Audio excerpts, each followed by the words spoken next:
Cinema తీస్తే చరిత్ర సృష్టించాలి. ఆ సినిమా చరిత్ర కావాలని నేను చాలా వీడియోల్లో చెప్పున్నాను. అటువంటి చరిత్రయే రుద్ర శక్తిగా మారిన రిషబ్ శెట్టి కాంతార సృష్టించింది. సువర్ణ అక్షరాలతో ఒక సినిమా ఉంది బాలీవుడ్ వాళ్ళకి 2025లో చావా 801 కోటి సంపాదించి మేము ఉన్నాము ఇంకానా అని చెప్పేసి బాలీవుడ్ వాళ్ళు సగర్వంగా మీసాలు తిప్పుతుంటే సైలెంట్ గా కాంతార చాప్టర్ ఒకటి గుద్దలో తన్నేసి 801 కాదురా 850 కోట్లు అని చెప్పేసి జెండా పాతేశాడు బాలీవుడ్ లో. ప్రీవియస్ ఇయర్స్ చూసుకున్నట్లయితే 2022లో అల్టిమేట్ రికార్డు ఉంది. ఆ రికార్డ్ ఏంటంటారు, RRR 1370 కోట్లు కలెక్ట్ చేసింది. KGF 2 వచ్చి 1250 కోట్లు కలెక్ట్ చేసి రెండు ఇంక్లూడ్ చేసుకుని 2800 కోట్లు బెంచ్ మార్క్ సెట్ చేస్తే బాలీవుడ్ భాష షారుఖ్ ఖాన్ గారు 2023లో పఠాన్తో వచ్చి 1050 కోట్లు కలెక్ట్ చేశాడు.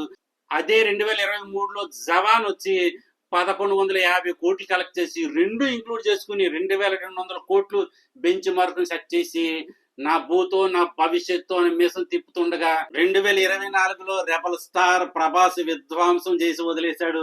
కల్కితో 1250 కోట్లు కలెక్ట్ చేస్తే పుష్ప ద గాడ్ జిల్లా పుష్పరాజ్ తగ్గేదేలే అని చెప్పేసి 1870 కోట్లు కలెక్ట్ చేసి రెండు కలిపి 3200 కోట్ల బెంచ్ మార్క్ అక్కడ సెట్ చేసి నా భూతో నా భవిష్యత్తు అన్న రికార్డు నెలకొల్పితే 2025లో కూలీ రిలీజ్ అయింది, వార్ 2 రిలీజ్ అయింది, చాలా సినిమాలు రిలీజ్ అయ్యి కానీ చావా రికార్డు 801 కోటితో అలాగే ఉంది. బాలీవుడ్ మీసాలు తిప్పుతూ ఉండగా కాంతార సైలెంట్ గా వెళ్ళి గోవా మీద పటాలను కొట్టేసి ఇక్కడ 850 అని చెప్పి ఇండియాని హిస్టరీని మార్చేసి సువర్ణ అక్షరాలతో 850 కోట్లు బెంచ్ మార్క్ సెట్ చేశాడు. అంతేకాదు అక్టోబర్ 31న English version world wide release చేయబోతున్నాడు. మరి ఏ రికార్డు సృష్టించబోతుందో మాకైతే అర్థం కావట్లేదు. కానీ మరి రిషబ్ శెట్టి గారు ఆయన ప్లాన్లు, ఆయన విజన్, ఆయన డైరెక్షన్, ఆయన పెర్ఫార్మెన్స్ తో ప్రపంచాన్ని అంతా తలకిందులు చేసేసి బెంచ్ మార్క్ సెట్ చేశాడు.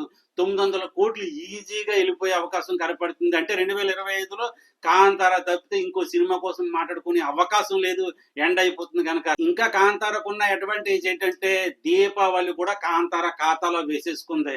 అదే ఎలాగంటారా, చిన్న సినిమాలు రిలీజ్ అయ్యే దీపావళి సందర్భంగా ఈ చిన్న సినిమాలు పోటీ ఇవ్వలేకపోయి కాంతార హై రేంజ్ లోనే ఉంది. అడపా తడపా కలెక్షన్ చేస్తున్న 30 లక్షలు 40 లక్షలు కలెక్ట్ చేస్తుంటే 21వ రోజును కూడా కాంతార తెలుగు వర్షను 70 లక్షలు కలెక్ట్ చేసింది.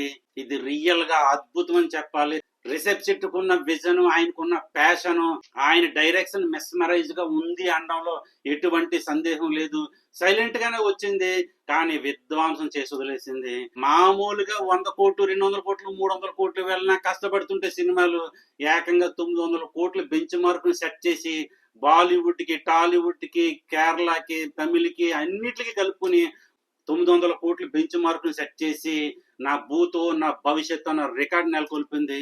మరి చూడాలి ఇంకా ఎటువంటి రికార్డులు సృష్టించబోతుంది, ఈ కలెక్షన్స్ ఎంత దూరం వెళ్ళబోతుందని మరొక రివ్యూలో మాట్లాడుకుందాము. మరి ఇది ఎక్కడికే నా రివ్యూ లైక్ చేయండి, నచ్చితే కామెంట్ చేయండి, హైప్ కూడా మర్చిపోవద్దు. Thank you so much. Bye.